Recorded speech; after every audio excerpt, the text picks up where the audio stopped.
Assalamualaikum warahmatullahi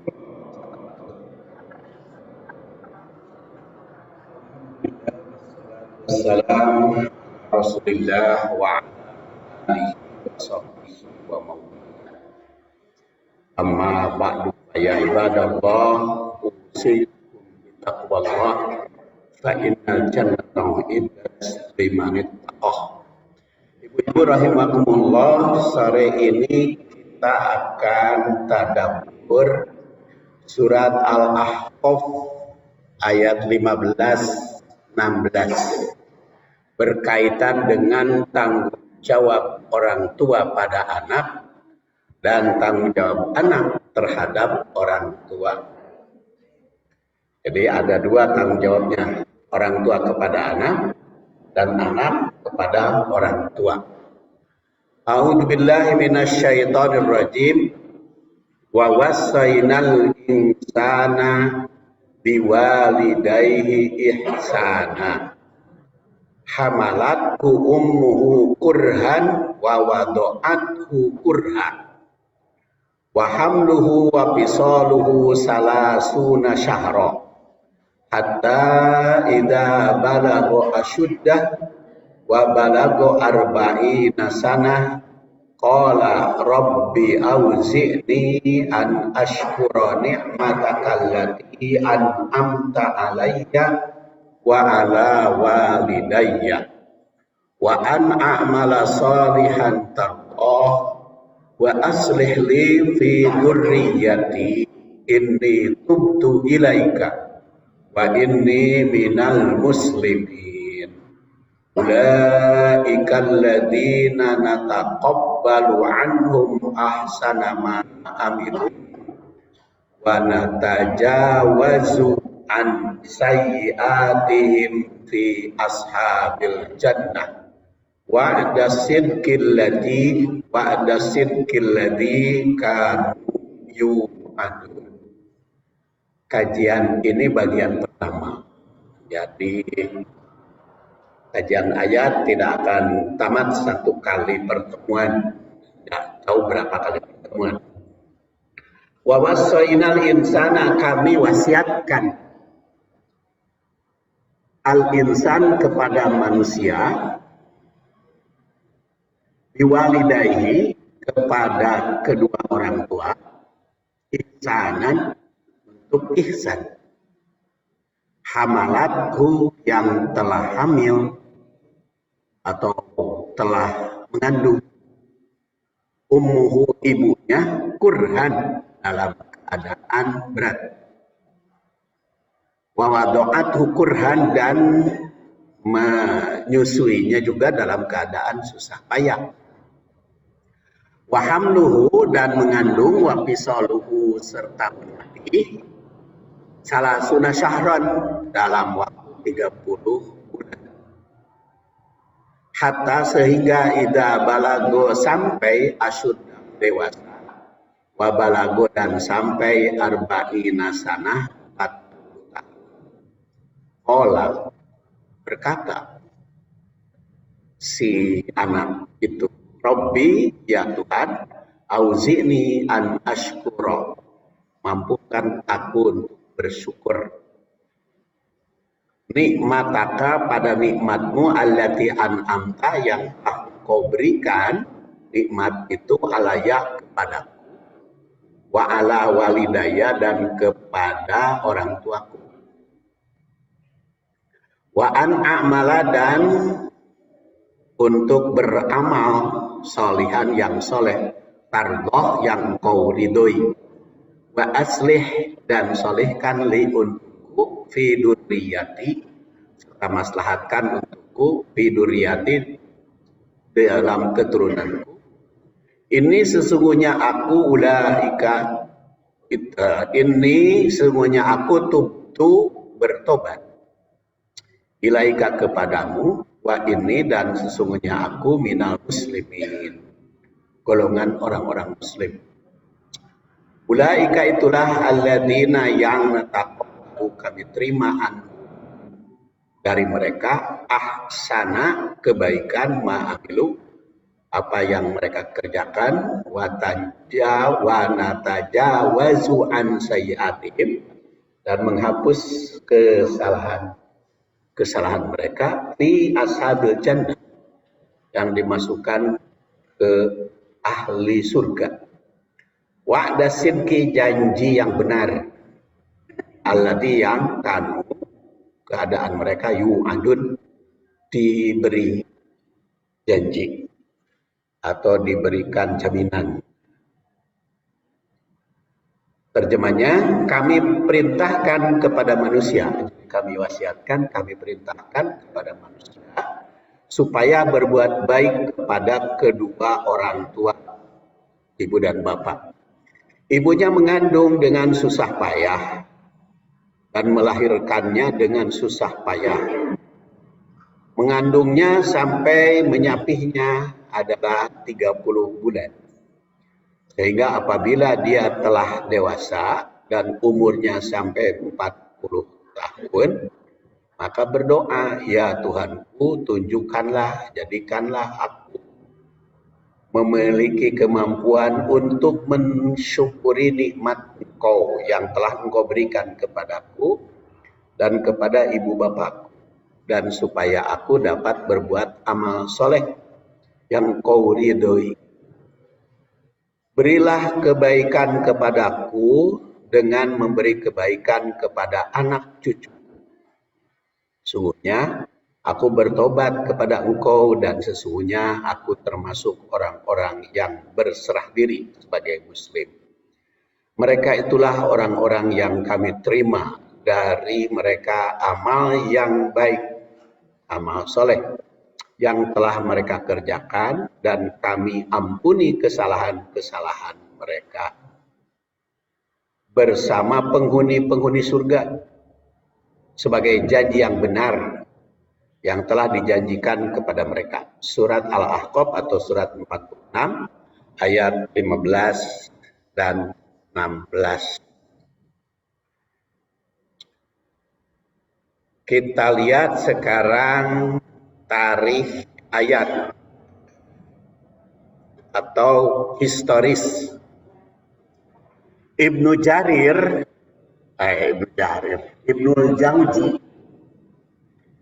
Jauzi itu lahir 509, wafat 597, meriwayatkan bahwa Abu Bakar yang lahir 51, wafat sebelum hijrah, wafat 13, yang usianya 2 tahun lebih muda dari Rasul. Jadi Abu Bakar itu usianya 2 tahun lebih muda dari Rasul. Telah bersahabat sejak muda dengan Rasul itu. Pada suatu saat di usia Abu Bakar 18 tahun, yang Rasul pada saat itu 20 tahun, pergi ke kawasan Sam dalam rangka bisnis. Abu Bakar dengan Rasul juga suka berbisnis sejak masih muda ya, 18, Bakar, Rasul 20 tahun.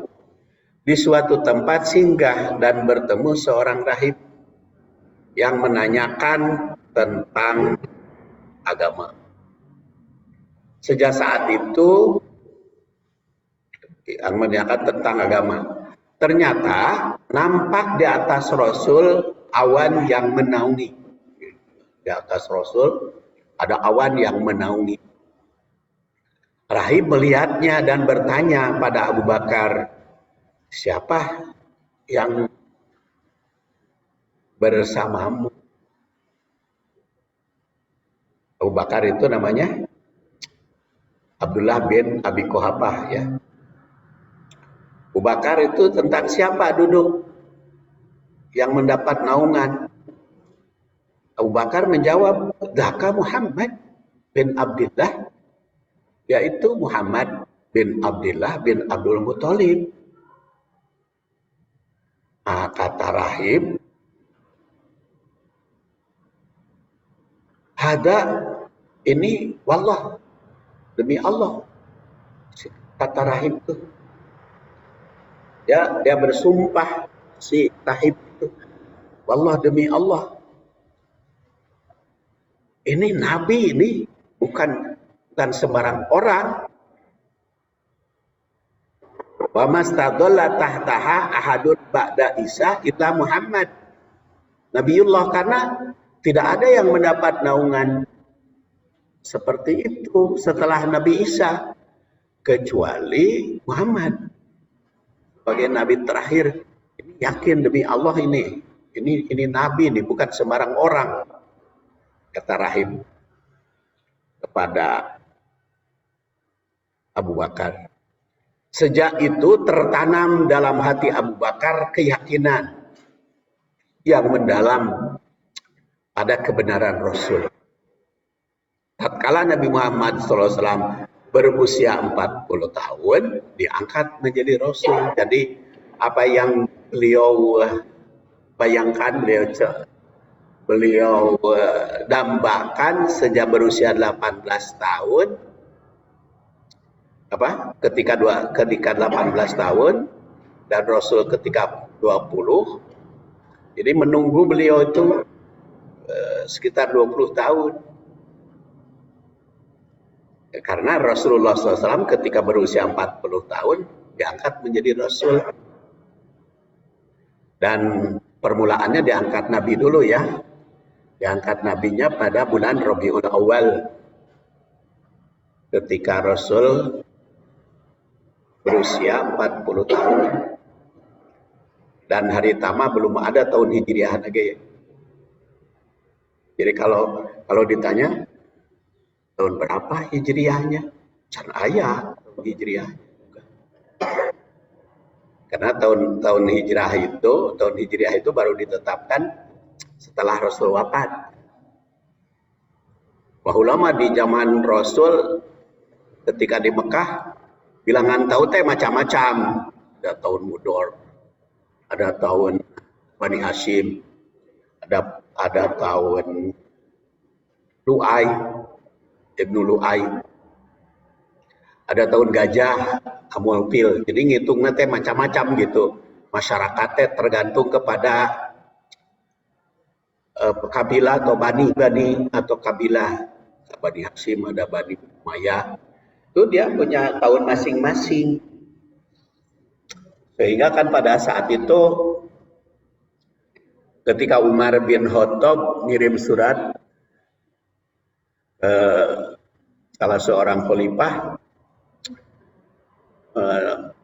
perwakilan khalifah bertanya, ini kan tanggal kok tahunnya tahun yang mana? Jadi kebingungan karena tahunnya macam-macam. Jadi ketika Umar bin Khattab jadi khalifah udah pakai tahun karena belum ngitung. Maka pada waktu zaman Umar bin Khattab itulah ditetapkan tahun baru.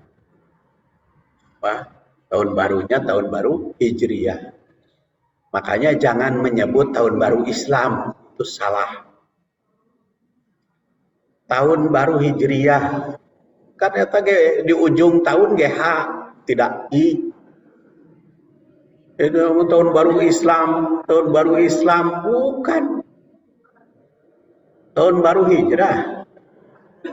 Makanya di sini juga kan H, kode lagi bukan I. Islam itu sudah ada sebelum Rasul hijrah. Di zaman Nabi Adam lamun tahun baru Islam kudu dihitung teh. Jadi bukan tahun baru Hijriah, bukan tahun baru Islam. Tahun baru Hijrah Muharram. Atau Hijriyah. Dan sebelum Rasulullah SAW hijrah, tahun macam-macam. Bahkan sampai Rasul wafat, tahun itu macam-macam perhitungannya. Nih, siapa itu pertama kali menyebut tahun baru Islam di Indonesia? Tahun baru Hijrah. Oh, kodenya juga H. Jadi 1445 H 2200 423 M. M itu bisa miladiah, bisa masehi. Jadi harus diperbaiki. Nah, tatkala Nabi Muhammad SAW berusia 40 tahun, diangkat menjadi Rasul, maka Abu Bakar dalam usia 80 tahun langsung beriman dan membenarkannya, sehingga dijuluki As-Siddiq, yang membenarkan. Ketika Abu Bakar berusia 40 tahun, berarti Rasul umur 42 ya. Ketika Abu Bakar berusia 40 tahun, menyatakan rasa syukur karena ayahnya bernama Al-Quhafah Utsman bin Amr. Jadi nama bapaknya Tesa, nama aslinya, nama asli Abu Bakar,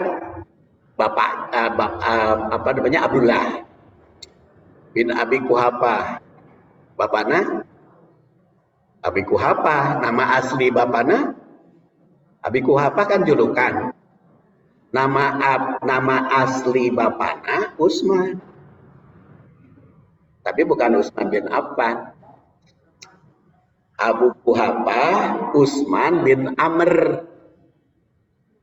Serta ibunya bernama Ummul Khair, putri Soher bin Amr. Dan dia menjadi muslim begitu Abu Bakar berusia 40 tahun. Kalau Abu Bakar mah sudah beriman sejak awal ya, sejak Rasul, bahkan sejak belum diangkat jadi Rasul dia sudah yakin bahwa Muhammad itu Rasul. Maka Abu Bakar sudah beriman, sudah yakin, makanya disebut As-Siddiq, Pak. Usia Nabi 40. Ya, ketika bulan Rabiul Awal, 8 Rabiul Awal, Muhammad diangkat jadi nabi. 8 Rabiul Awal ketika berusia 40. Dan baru diangkat Rasul dengan turun wahyu, yaitu 17 Ramadan ketika berusia 40. Jadi kan diangkat nabi heula, baru Rasul.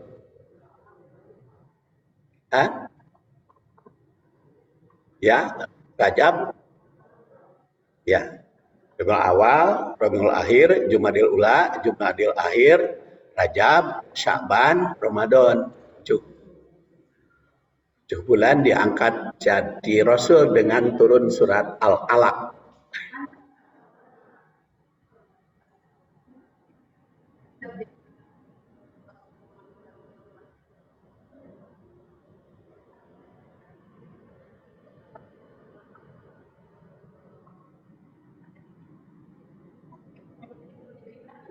Sudah jadi nabi. Kan gini, Rasul diangkat jadi nabi tanggal 8 Rabiul Awal. 8 Rabiul Awal ketika berusia 40 tahun. Dan diangkat jadi Rasul bulan Ramadan. Rabiul Awal, Rabiul Akhir, Jumadil Ula, Jumadil Akhir, Rajab, Sya'ban, Ramadan. Jadi 7 bulan setelah jadi nabi baru didatangi malaikat Jibril sebagai Rasul.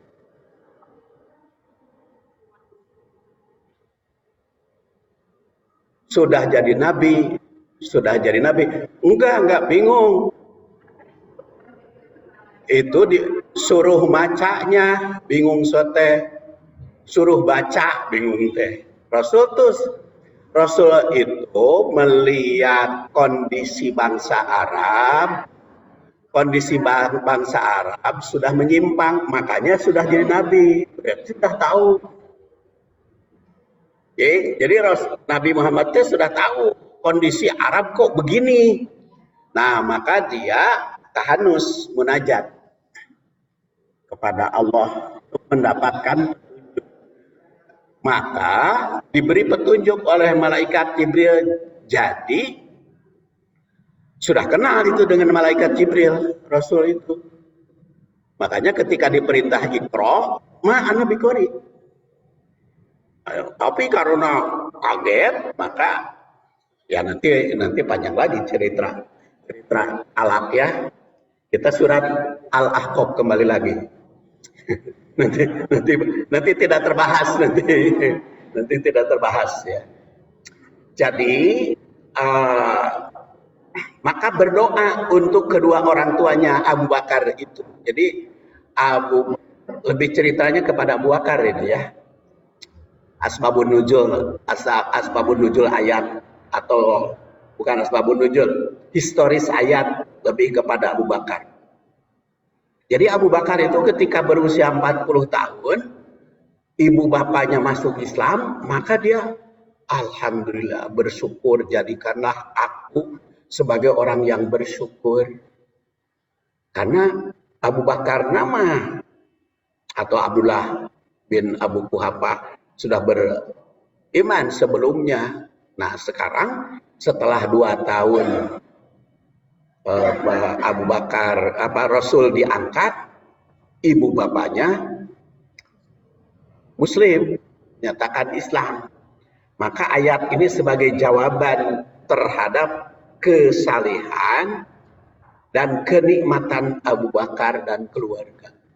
Itu historis yang pertama.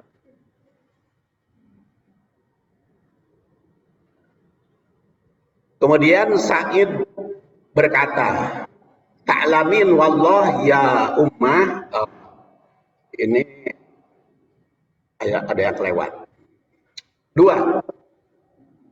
Sa'ad bin Abi Waqqas. Jadi kalau tadi historis pertama kaitan dengan Abu Bakar, historis kedua dengan Sa'ad bin Abi Waqqas. Dia lahir 33 sebelum hijrah. Jadi lebih muda ya, Sa'ad bin Abi Waqqas. Seorang anak yang amat hormat dan berbakti pada ibunya. Ketika masuk Islam, ibu Sa'ad mogok makan. Jadi ketika Sa'ad bin Abi Waqqas masuk Islam, maka ibunya tidak mau masuk Islam, sehingga dia mogok makan hingga lemah lunglai karena tidak menyetujui akidah putranya. Ya Sa'ad, kata ibunya, ma hadad din alladhi qad ahdasta latad anna dinaka hada aula akulu wala ashrab hatta amut. Wahai Sa'ad, agama apa ini yang kamu pegang, yang kamu kembalilah kepada agamamu, atau la akulu wala ashrab, kata ibunya, aku tidak akan makan, tidak akan minum hatta amut, sehingga aku mati. Pokoknya kalau kamu tidak kembali kepada agamamu, aku tidak makan, tidak minum.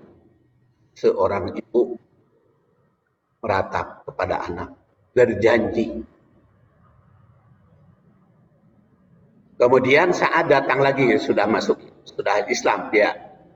Waktu itu mah si ibunya, ya qatala ummi, wahai pembunuh ibu.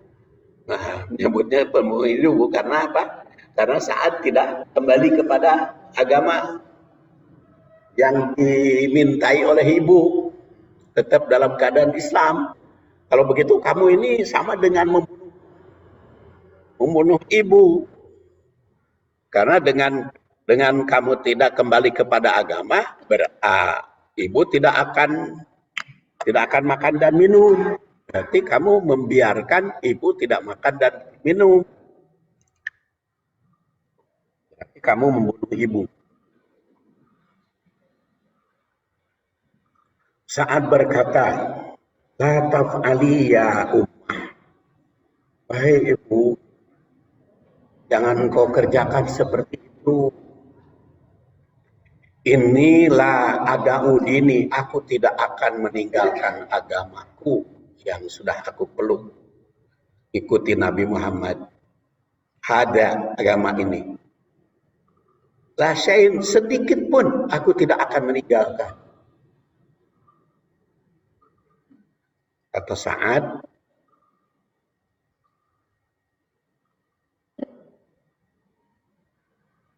ta'lamin, kau tahu, ya Allah, demi Allah, ya ummah, wahai ibu, lau kanat laki, walaupun engkau punya mi'ah nafs, 100 jiwa,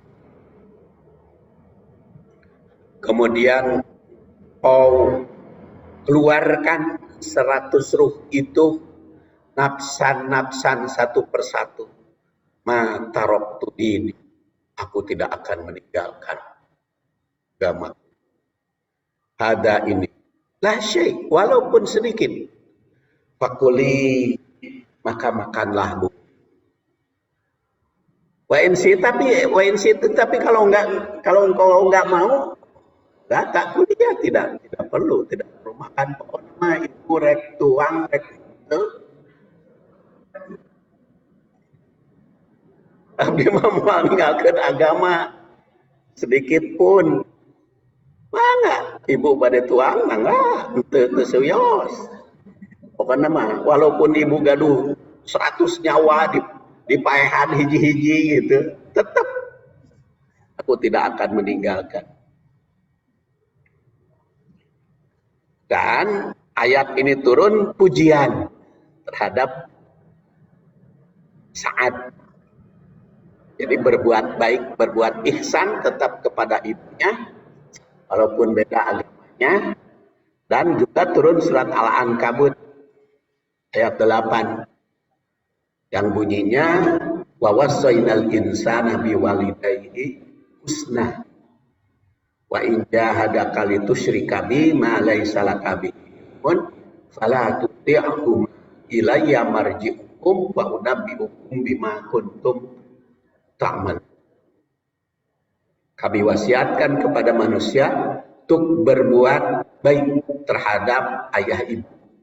Wa in jahadaka, dan apabila mereka memaksa untuk berbuat musyrik, litusyrika kami ma laysa laka bihi ilmun, yang tidak ada ilmu bagimu, fala tuti'hum, jangan kau ikuti. Ilayya marji'ukum, kembalilah kepadaku kalian itu. Fa unabbi'ukum bima kuntum ta'malun, dan aku jelaskan kepada kalian apa yang kalian perbuat. Jadi surat Al-Ankabut ayat 8 juga berkaitan dengan pujian. Ini tersirat di dalam ayat ini, berucap, sikap, dan tindakan itu selalu baik, ihsan terhadap orang tua. Walaupun sejelek apa orang tua, walaupun kafir dan sejelek apapun, harus tetap berbuat baik kepada orang tua. Walaupun tidak seakidah. Kemudian ihsan tersebut berlaku kepada orang tua walau beda paham. Kemudian jika orang tua musyrik dan memaksa untuk berbuat syirik, jangan ditaati. Makanya kan kalimatnya di dalam Al-Quran tidak ada atiul walidain. Taati orang tua kan nggak ada. Dalam Quran maupun hadis tidak ada kalimat atiul walidain, nggak ada. Yang ada taat itu atiullah wa atiur rasul wa ulil amri minkum. Bukan taat istilahnya orang tua kepada anak teh, kamu tuh kudu taat kakolo teh, kudu ihsan, berbuat baik.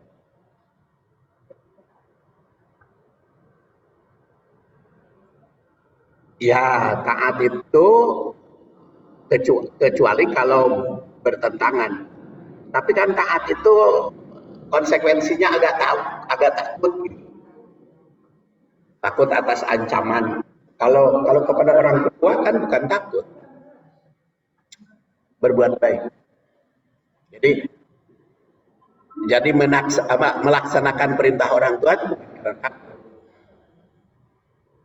Walaupun orang tua juga boleh memaksa anak apabila anaknya sudah berusia 10 tahun. 7 tahun dipaksa ya, anak berusia 7 tahun muru auladakum bisolah. Tapi tidak boleh dihukum. Umur 7 tahun, mangga oleh ibu diperintah sholat, anak cucu ibu diperintah sholat, dipaksa supaya sholat umur 7 tahun, tapi tidak boleh dihukum. Walaupun anak itu taat, tidak bisa dihukum, dipukul, disintrek, temenang, nggak boleh.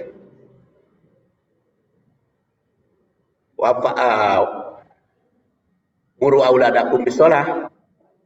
Tapi wadribuhum alaihi, boleh dihukum dalam pelaksanaan ibadah kalau anak sudah berusia 10 tahun. 10 tahun taat baik, itu boleh dihukum. Tapi kalau sebelum 10 tidak boleh. Kan ada anak 7 tahun dipaksa kudu sahur, disintrek. Nggak boleh itu. Orang tua memaksa anak umur 7 tahun atau 8 tahun taat sholat, baru boleh dihukum asrusinin kalau sudah 10 tahun. Makanya kalau anak mau dipasantrenkan harus di atas 10 tahun. SMP, SD jangan dipisah dari orang tua. Jadi kalau ada kan orang tua di SD pasantrenkan berpisah dengan orang tua, tidak sesuai. Sekali lagi saya tidak akan bicara haram atau makruh ya. Karena itu mah beda-beda paham. Tapi berdasar hadis begitu.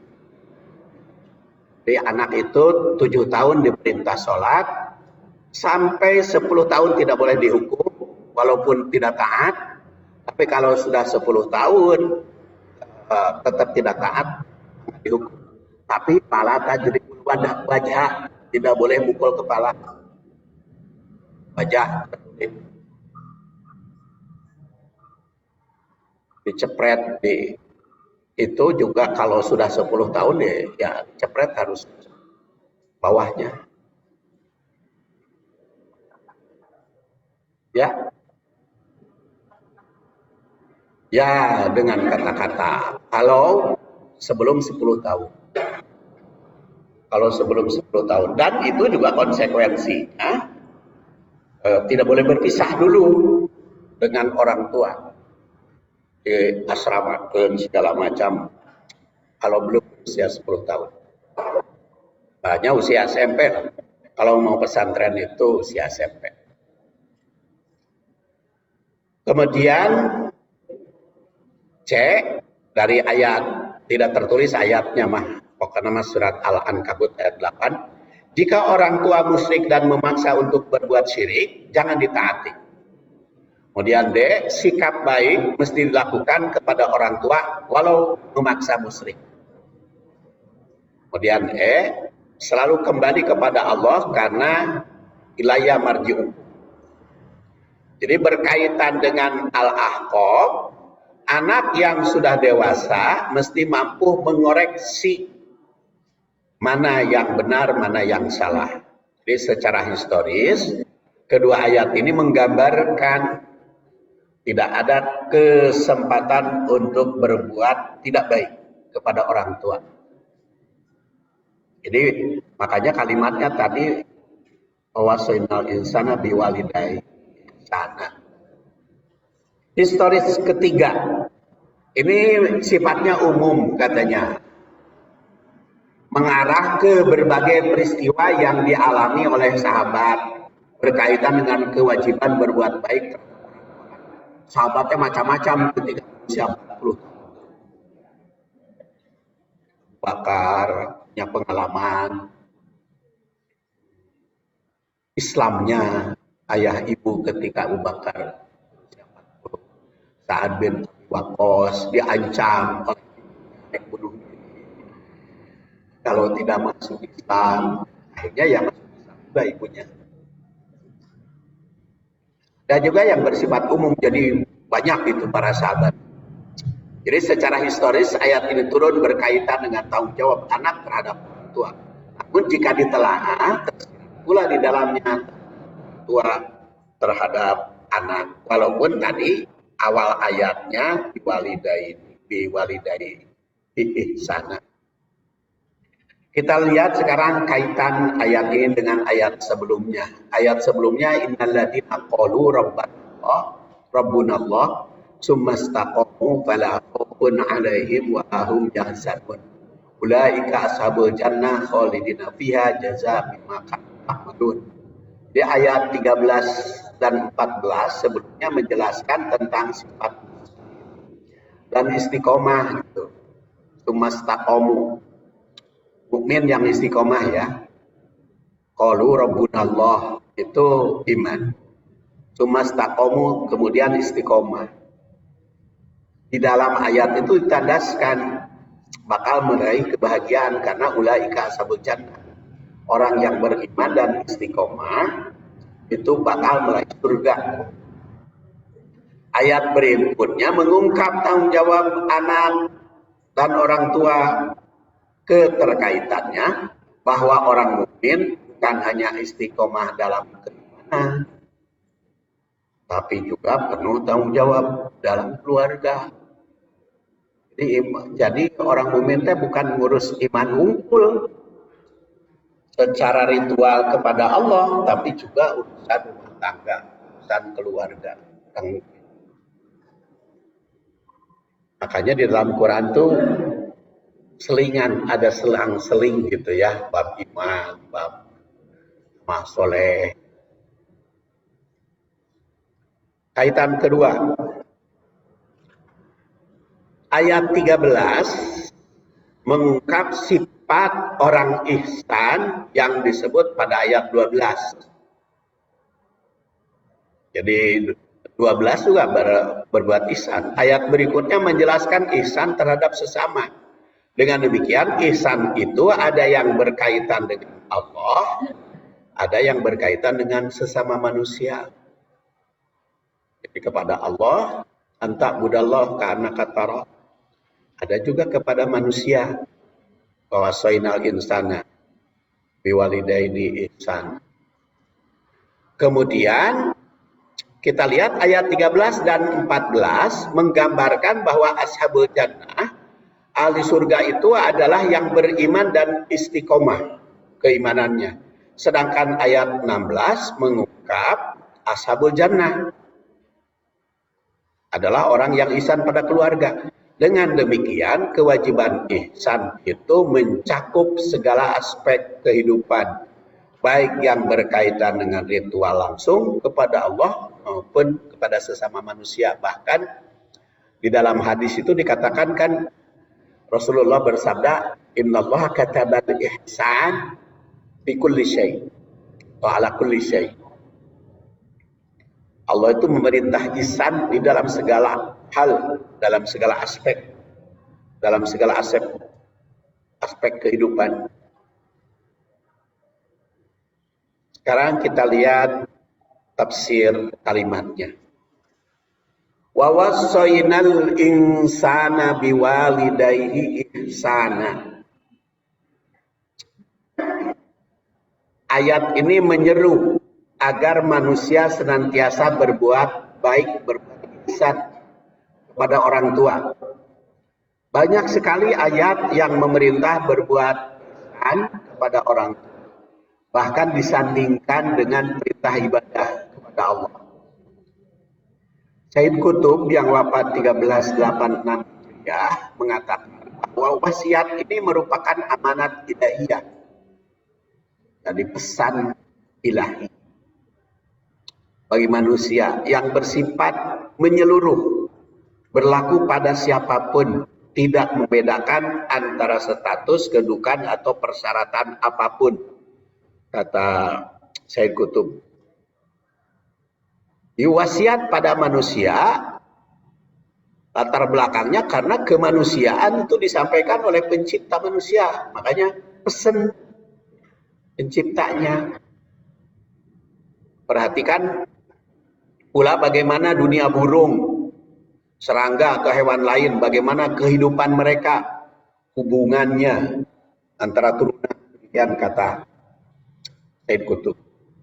Bagaimana mereka memiliki hak dan tanggung jawab antara yang lebih tua dengan yang lebih muda. Manusia pun memiliki tanggung jawab yang mesti dipenuhi oleh semua pihak, antara orang tua dengan anak. Inilah hal yang utama pesan ilahiyah. Maka digunakan dengan istilah wawasoina. Dipesankan wawasoinal insan. Allah mewasiatkan pada manusia agar berbuat baik terhadap orang tua. Ihsan yang diwasiatkan Allah kepada manusia secara bahasa kan perkataannya ihsan itu berasal dari kata ahsana yuhsin ihsan yang mengandung arti berucap, bersikap, bertindak yang sangat baik. Baik di sini tentu saja mencakup dari berbagai sudut, baik tinjauan syariah maupun tinjauan ilmiah. Baiknya itu.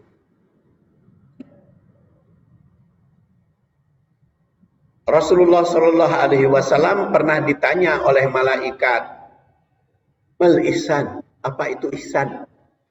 Maka Rasul menjawab, anta budallah ka'annaka tarah, fa illam takun tarah, fa innahu yarah. Ihsan itu adalah beribadah kepada Allah seakan-akan kamu melihatnya. Dan apabila tidak kamu lihat, Allah melihatmu. Jadi itu ihsan itu.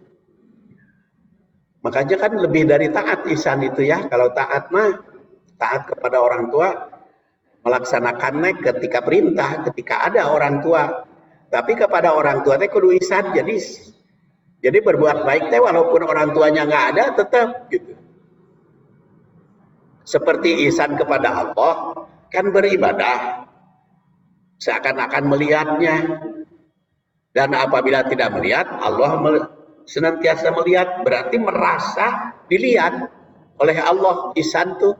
Nah, ihsan kepada orang tua juga merasa dilihat oleh orang tua. Makanya berbuat baik nanti bukan harapan wungkul dan walaupun kan seakan-akan melihat orang tua. Ihsan kepada orang tua teh. Kalau kamu tidak melihat orang tua karena sudah ke ayah, sudah meninggal atau sudah di belakang kita, tapi tetap itu orang tua melihatmu.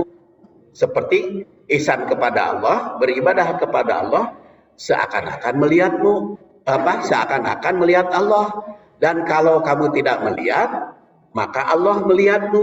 Nah, ihsan kepada orang tua pun terus-menerus berbuat baik kepada orang tua seakan-akan melihat orang tua. Bagaimana kalau orang tuanya sudah tidak melihat, sudah meninggal, sudah yatim piatu? Ya, orang tua tetap seakan-akan melihatmu, jadi dianggap masih ada. Seakan-akan berbuat baiknya antara lain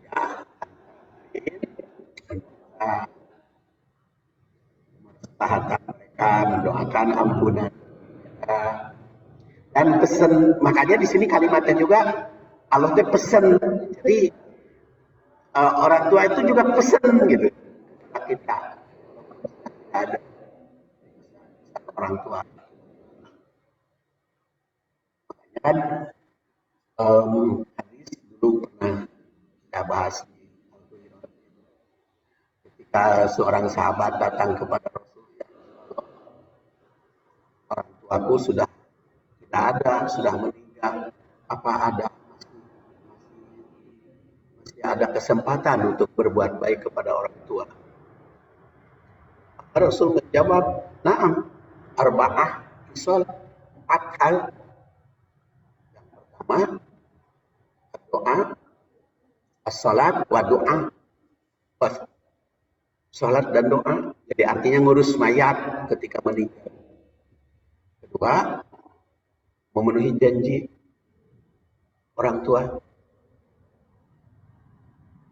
Jadi apa yang dijanjikan oleh orang tua penuhi, apa yang belum dipenuhi oleh orang tua kita penuhi.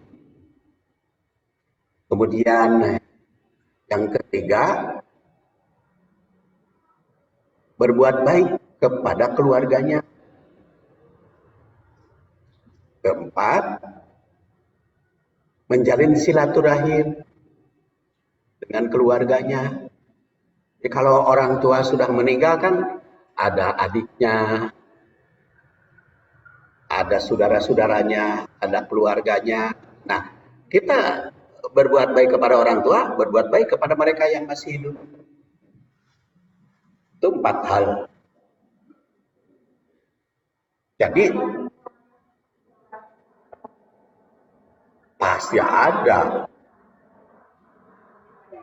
pasti ada keluarganya.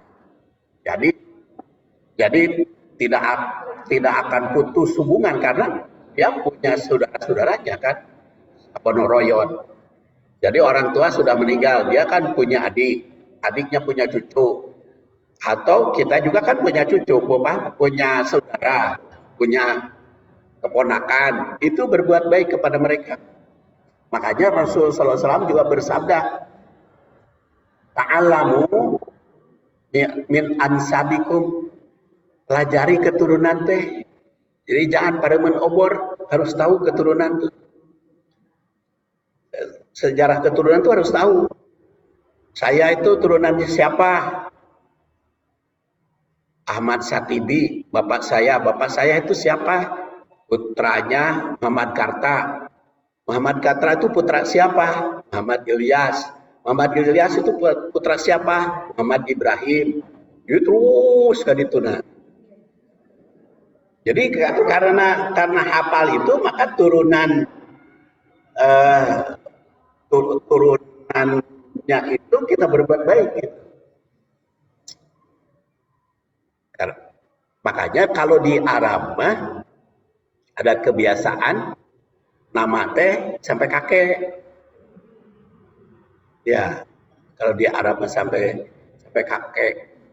Jadi makanya ada istilah nasab ya. Ada istilah nasab kalau di Arab. Kalau di Sunda memang tos gaya, tapi kalau di ada nasution harga. Karena itu hafal. Itu diperintah ta'alamu min ansabikum. Karena apa? Karena harus berbuat baik terhadap keluarga. Dan seakan-akan masih ada. Kalau istilah ihsan tadi. Silsilah itu berbuat baik. Kemudian secara ringkas pangkal ayat ini dikaitkan dengan hadis mengandung makna Allah memberikan pesan dan wasiat kepada manusia yang mesti dijaga pelaksanaannya. Kemudian ditegaskan tentang bagaimana bersikap dan akhlak terhadap kedua orang tua, baik ibu maupun bapak. Kemudian yang ketiga, perintah ihsan kepada orang tua adalah sama sederajatnya baik kepada ibu maupun bapak. Jadi ihsan nama sama kepada ibu maupun bapak.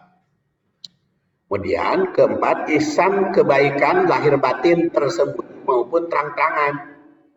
Karena yang berlaku ihsan itu merasa diawasi oleh Allah. Jadi ihsan kepada Allah kan merasa diawasi oleh Allah. Dan seakan-akan kita melihatnya ihsan kepada orang tua merasa diawasi oleh orang tua. Dan kalau tidak bisa diawasi, kalau kita tidak bisa melihat karena merasa dia melihat kita. Jadi kepada orang tua juga mesti ihsan, maka mengandung arti berbuat itu selamanya. Karena langsung pengawasannya dari Allah. bukan hanya orang tua tapi juga diawasi oleh Allah Itu makanya wabil walidai ihsana. Sekarang hamalat ummuhu kurhan wa wadoat kurha. Ibunya telah mengandung dengan merasa berat dan semakin lama semakin berat. Mengandung untuk itunya. Ibulah tos ngaraoskeun. Dia asal nama ringan teu karasana naon. Baru 2 minggu, 3 minggu teu karasa naon. Kalau 2 bulan, 3 bulan, 4 bulan, udah sebal, naon macam-macam gitu ya. Tapi lamun bungkeyengan ageng kan, nang karak teraos, nang kuban komodei, yang kiranya gitu keneh. Walaupun saya tidak merasakan, saya melihatlah bagaimana dalam keadaan abinya itu. Makanya di sini ditonjolkan ibu, sing ingat ibu mengandung, hamalatu ummuhu kurhan wa wado'atu kurhan. Begitu juga melahirkan kan, melahirkan itu kan payah, berat. Walaupun ada ayana melahirkan ngadadak gitu, tapi kan melahirkan itu sungguh perjuangan.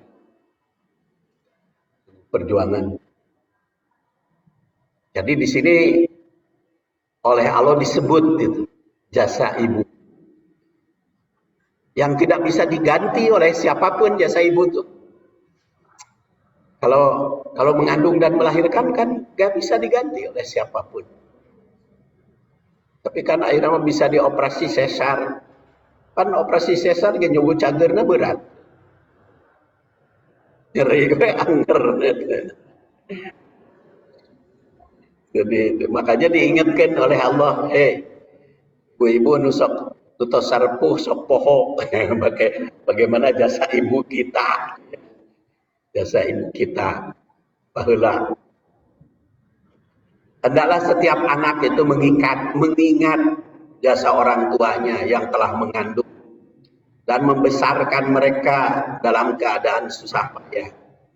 Ketika ibu mengandung, menyusui, mengurus dalam susah payah, maka bapaknya kan melindungi itu. Jadi cukup ibu disebut jasa nama oleh Allah, karena otomatis kan ketika ibunya mengandung, melahirkan, kan bapaknya juga ikut situ. Maka itu disebut dari bapak nama, karena dengan disebut ibu otomatis bapaknya kabawa. Karena kan bapaknya yang susah payah melindungi, membiayai, mengayomi. Ketika disebut ibu, maka otomatis ingat bapak.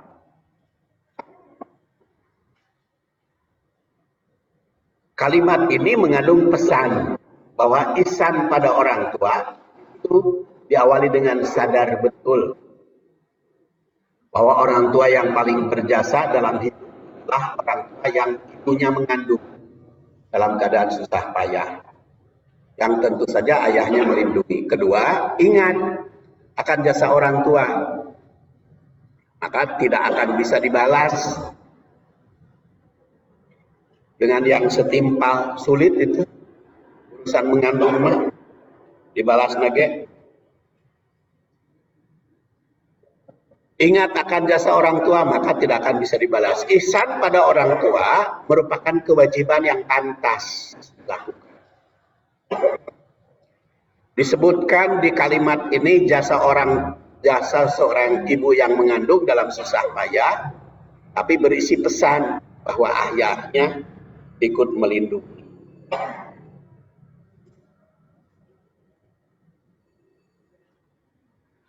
Dengan disebut jasa ibu, maka tersirat pula jasa ayah yang ikut merasakan kepayahan. Kalimat ini juga mengandung arti pada ayah dan ibu. Antara lain ya, ayah mesti menyadari jika istrinya sedang hamil. Itu susah payah. banyak kepayahan, maka mesti mendapat perlindungan. Kedua, jika ibu merasa lelah kehamilan, itu merupakan hukum yang mesti disadari. Jadi lamun keur hamil teh riweuh, ya tah mah geus tintuna atuh da ku Allah teh dibikin riweuh. Dibikin repot ibu mah. Ketiga, perlunya kerjasama antara suami istri. Jadi kalau di dalam kepayahan itu harus kerjasama. Wa hamluhu wa fisaluhu salasuna syahra. Masa kehamilan dan menyusui minimal sampai 30 bulan. Ibnu Abbas yang lahir 3 sebelum hijrah wafat 68 sebagaimana dikutip At-Tabari menandaskan berdasar ayat ini bahwa masa kehamilan itu minimal 6 bulan. Karena masa persusuan maksimal 2 tahun. Namun menurut yang lain terdapat perbedaan antara batasan persusuan. Tapi memang masa kehamilan dan menyusui itu 30 bulan. Wal walidat yurdina auladahunna aula ini kamida ini liman aroda ayuti mardoah. Di masa persusuan itu kan 2 tahun ya. Itu bagi yang sempurna. Boleh kurang dari 2 tahun. Tapi harus ada sebab. Mungkin sebabnya saat air susuna, mungkin sebab kaburu hamil deui. Boleh, tapi itu harus dimusyawarahkan aturannya di dalam surat Al-Baqarah 223 dan juga surat At-Tolak. Jadi oleh karena itu, menurut Ibnu Abbas, bila masa kehamilan 9 bulan, maka masa persusuan 21.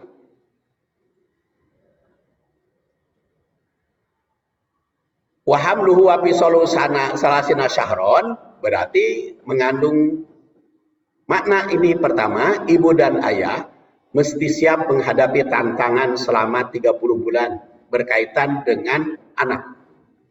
Kedua, selama 30 bulan tanggung jawab konsentrasi pada anak.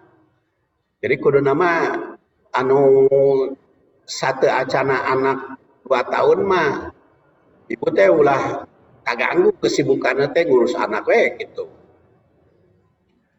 Terus jarak antara anak yang satu dengan anak yang lain sebisa mungkin minimal 30 bulan. Antara anak satu kedua itu minimal 30 bulan. Mata tong adek teuing boga anak teh. Mun bisa mah ai geus ditakdir mah nya terima we. Dan tapi bagus sama gitu. Tapi eta orang tua saya, Bu, itu jaraknya teh 3 tahun. Padahal mah can aya kabehna ge baheula mah. Jadi pun lanceuk panggedena Kang Yusuf tuh 77 ya. Kalau Hijriah. Terus Kang Jalal itu 74, saya 71. 3 tahun. 71 nanti Saiful Islam 68. Jadi itu teh 3 tahun. Terus Saiful Islam umur 3 tahun, ibu itu almarhumah dalam keadaan hamil. Wafat bayinya di dalam kandungan, tapi ibunya juga ikut meninggal. Itu 3 tahun. Jadi bagus nama masa kelahiran tuh antara anak ke satu kedua teh jangan kurang dari 30 bulan. Jadi lamun anak bagus nama lamun anak belum berusia 2 tahun ulah waka hamil deui. Kumaha ulah waka hamil deui nya eta mah tidak diatur cara-cara nama. Kumaha we. Jadi penjarangan anak itu ada dalam Al-Quran. Jangan terlalu dekat antar kehamilan. Masa persusuan itu dipengaruhi oleh kondisi anak. Dan keenam, dalam keadaan hamil sebaiknya tidak menyusui kalau sudah hamil. Tujuh, selama masa persusuan yang sempurna 2 tahun, diusahakan tidak segera hamil. Jadi jasa orang tua yang mesti diingat.